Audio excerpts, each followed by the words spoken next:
not A.J. Brown? Why not at least make a cursory call and see how willing they are to move on? He might, if he's that big a pain in the ass and he wants to get out, maybe you get him at 7. I know he's a hell of a player. Maybe you get him 80 cents on the dollar. Why not call up Philly?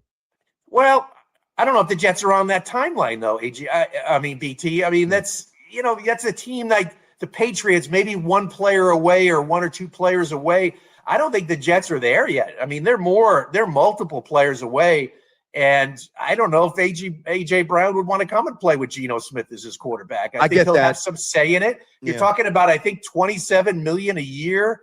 Of course, they could fit him under the cap. You could always fit a guy under the cap, but I just don't think they want to go that route. I think they want to find their A.J. Brown in this year's draft. Jake, where do you stand on Thomas? You like him? I do like him. I don't think I would trade more than the 44th pick of round 2 that they have for him, though. And I am a little weary. Maybe, Rich, you have some more insight on this. Why a guy who had 1,300 yards as a rookie is all of a sudden available when the guy in Jacksonville, Liam Cohen, I think is a great offensive coach. He couldn't find any role to utilize a guy that was awesome as a rookie. So I'm a little worried why a guy that was as good as he was in year 1 is actually could potentially be available going into his 3rd year on a rookie deal. Yeah, I wouldn't give up the 44th pick, though. I think that's a little high for him. Really? Yeah. That's a pretty high, I would. Pick, I like him. He's good, I think more of a third. They don't have a third rounder, thanks to Hassan Reddick trade, but they could perhaps get one, by moving around a little bit. Brian Thomas had one of the highest drop percentages in the league last year. I heard this from people in Jacksonville the last few days. He didn't want to go over the middle last year. He was just like, and so that's a quick way to fall out of favor with your new head coach. And so he was like a completely different player. I would take a swing on him. I mean, he didn't get 1,200 yards by accident the first year. There's talent there. I don't know if I give up 44, but I would certainly 2 more years under team control, at a very team-friendly contract. That's very appealing. Well, the other thing, too, that we were talking about last week, and I think, I don't know if Rich you or if it was Jake. I thought it was Rich. We were talking about the Oregon tight end, and like and Rich, I think that you think that he might be in play for the Jets at number 16, which I find really interesting, and I'm open to it because he tested like an absolute freak. So I'm amenable to it if it lines itself up. But rather than take like the 3rd best wide receiver and try to, if that's where it goes, and try to convince yourself that you really like him, take the tight end who's going to be a vertical threat that you love, if that's an option. Yeah, I mean, 2 tight end offense. You see teams around the league doing it a lot more. The Rams did it a lot. last year.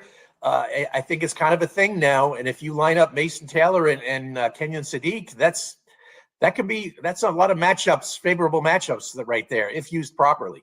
I think we might have buried the lead on something that you said, though, Rich. You think there's a chance at number 2 overall they actually could take a receiver there? I know Glenn said, hey, if you love a player, just take him. But is number 2 in play? No. I didn't mean that. I meant at 16.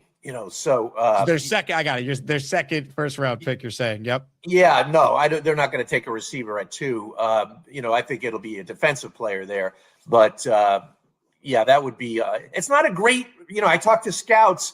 There's not like a total stud receiver in the. There's like 3 or 4 good ones, and there's a lot of second-round receivers, but not the greatest in terms of high end. They all have something that's a little wrong with them. Tate maybe a step, half a step slower than you'd want. Jordan Tyson's got all the injuries, but no, not at 2. I would think guys, 16. I'm sorry, Rich. That's why I would be even more aggressive. And again, I know AJ probably doesn't want to be a part of this disaster. He wants to win, understood. But that's why I make the call. That's why Brian Thomas is appealing and I think that you're right. There's like 3 or 4 names that everybody, throws out there. Like the perception is, wow, this is an incredible wide receiver draft. It's really not. It's intriguing. There's some players that have great upside that if they pop, they're going to be maybe all pros, but there's also some buyer beware signs. So if I could get Brian Thomas, who I already know at the bare minimum, even if he's reticent to go over the middle, is an above average NFL wide receiver with a couple of years of controllability, that's a trade I'm making. I would trade a 2nd round pick for him. Jake, I feel like you're with me on that, right? You would go 2nd for Thomas? I'd be willing to do it because let me ask you this, BT. If you made that trade, well, what if at pick 33, which has been traded, I think 3 of the last 4 drafts, that's like the most commonly traded pick in the modern NFL draft. What if you traded out at 33 and recouped what you essentially gave up to get Brian Thomas? So maybe Muji has been really smart could try and be aggressive and also supplement the aggressiveness by moving down and acquiring picks. And I'm not trying to one-up you here. And Rich, I'm going to float this your way as well. I have been on my show, on social media a little bit. I would be at least open. I don't know that the Jets are, but I would be open. You want to recoup a pick? Hey, I know who they're connected. They're connected to Reese at number 2. They'll probably wind up taking him. I know we'll talk more about that. But if they like him and don't love him, and somebody else does, scoot back from 2, get Bain, get Bailey, get another defender, get Sonny Styles, get Caleb Downs, and then get the extra pick, and then go receiver there or recover the pick that you trade for Thomas. Do you think there's any chance, Rich, that they would actually move off the second pick via trade? Yeah. All right. Good. Yes. But who are they dancing with? Who's coming up? It's got to be for Jeremiah Love, right? Yes. I mean, who's coming up? I don't think Tennessee's living in the Jeremiah Love world. So, would it be the Giants? You don't think that? A lot of people think Tennessee wants to take him. You don't? I think Washington would take him, but Washington's what, 8 or 9? Saints are 9, right? I think Commanders are 8. I think, right? Right. So Yeah. Washington 7, New Orleans 8, Kansas City's 9. That's right. I mean, if you got would you go down from 2 to 8? I would, because I don't love Reese. I know he could run. I know he's got great intrigue. Yeah, great intrigue. He's not as polished yet as I would like. I don't think he's a home run second pick. If it was the left tackle, which they don't need, if it was the left tackle that you knew was going to be there 10, 12, 13 years, boom, and I need a left tackle, I'm not moving. But there's other guys, and I mentioned Styles and Caleb Downs. There's other guys I can get my hands on and recover picks. I almost want the Jets to trade out of 2. Forget about being open to it. I'm kind of hoping that they do. I actually want them to. Makes a lot of sense because you're right. The number 2 is not a clear-cut pick. No. Reese, who I guess if you put a gun to my head right now, I'd say they'd probably pick Reese at 2. I think Bailey's a factor. And something I heard in Phoenix, let's not rule out Sonny Styles, by the way. Good. The Jets got a good long look at him last week in Columbus at his pro day. And I don't think they would do it at 2, but they are very intrigued by Sonny Styles. So, if you could trade down to 8, and get a Styles or, Caleb Downs. Yeah. I mean, and pick up some premium picks in the process. Yes. I think that makes a lot of sense. I'm with you on that. Okay. I think Jet fans would love it. Again, I just think it's tough to try and picture a team as good as Jeremiah Love might be. Yeah.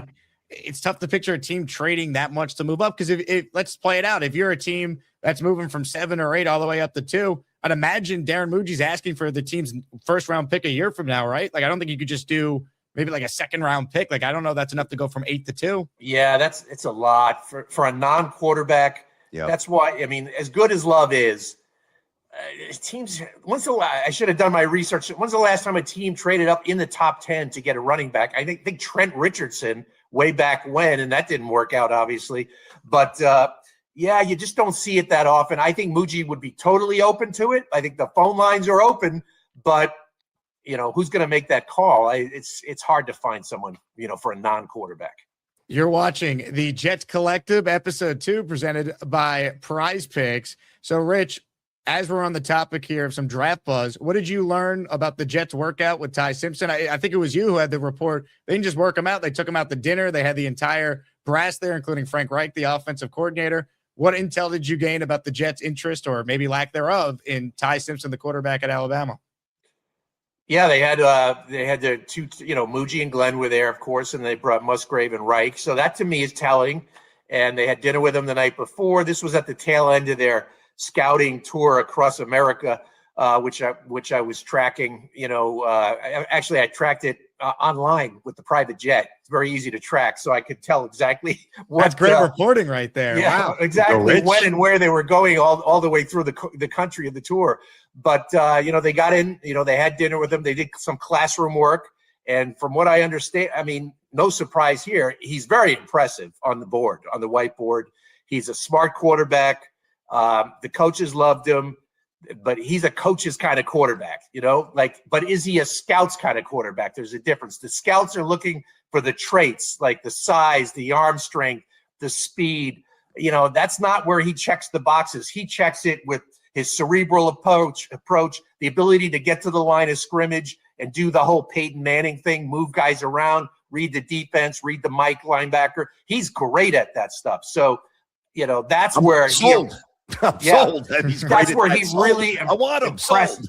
That's where he impressed the Jets. You know, Rich, it's like do you remember talking about the grease board? Do you remember what the Jets were saying about Zach? We knew he could throw it, a country mile, rolling out 60 yards on a dime at his pro day. Were they impressed with his classroom work before they took him or no? That's a great question, but we can't. That was the COVID year. Yep. So they didn't have the ability to bring the guy in for visits, and they couldn't do like private workouts. He did his pro day, which I think is the reason they drafted him, because of that one throw he made at the pro day, which went viral on social media. But they only interviewed him on Zoom. So they did all their X's and O's, chalk talk stuff over Zoom. And they said he was outstanding, on stuff like that. And I don't doubt that. Yeah, I hear you. He's a smart kid. Yep. But it's funny you pick up stuff. And I think we kind of knew this, but just being at the league meetings the last few days and talking to a lot of people, I think